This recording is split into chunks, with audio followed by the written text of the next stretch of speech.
John, and today we'll be reading 30 Years of Global Warming Panic by Cal Thomas, Washington Times, June 27th, 2018.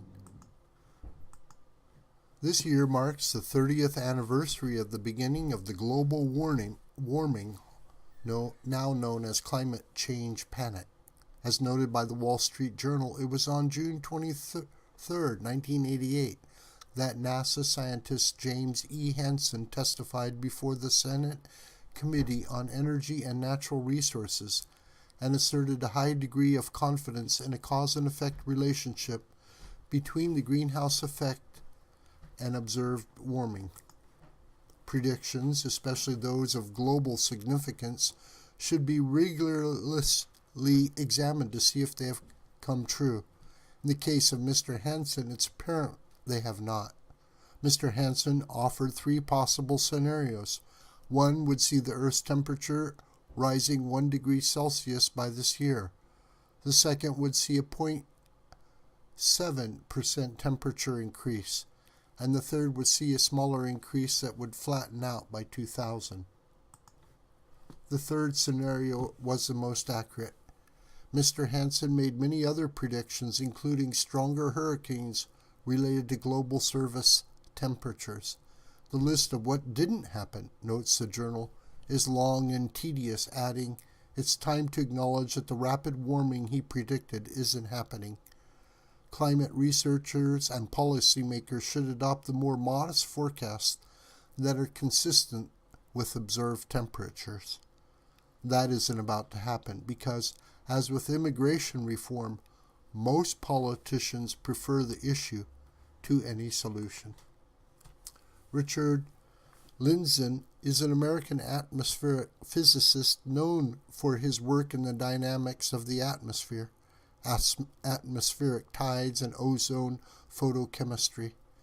In an interview posted on whatsupwiththat.com, the global warming and climate change website, Mr. Lindzen says, "The mostly non-scientist proponents of climate hysteria realize that distant forecasts of remote problems by inadequate models are unlikely to motivate people to shut down modern industrial society. They therefore attempt to claim that we are seeing the problems right now. Of course, the warming that has occurred over the past 200 years or so has been too small to have been a major factor.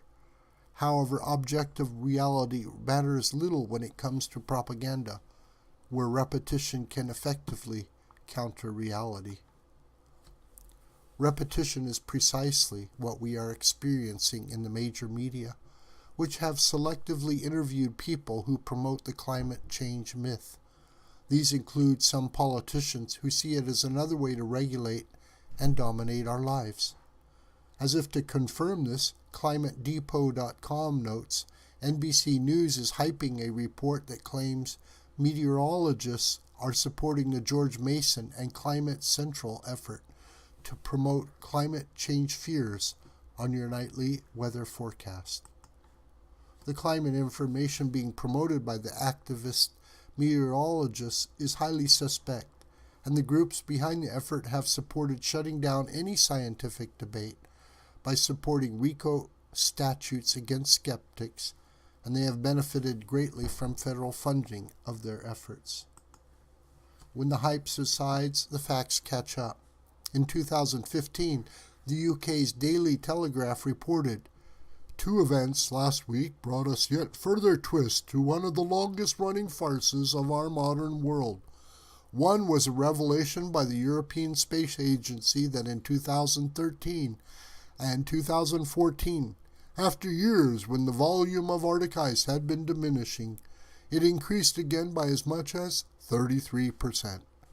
The other was that the Canadian scientists studying the effect of climate change on Arctic ice from an icebreaker had to suspend their research when their vessel was called to the aid of other ships trapped in the thickest summer ice seen in the Hudson Bay for 20 years.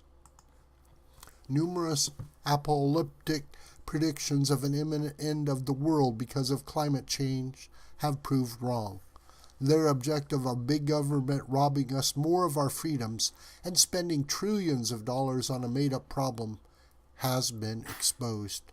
We can and should recycle and not pollute the atmosphere, water, or land, but not because it will lower the Earth's temperature.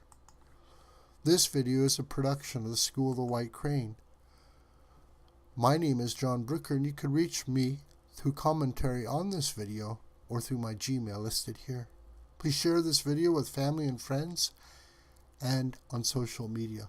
May God richly bless you, my beloved.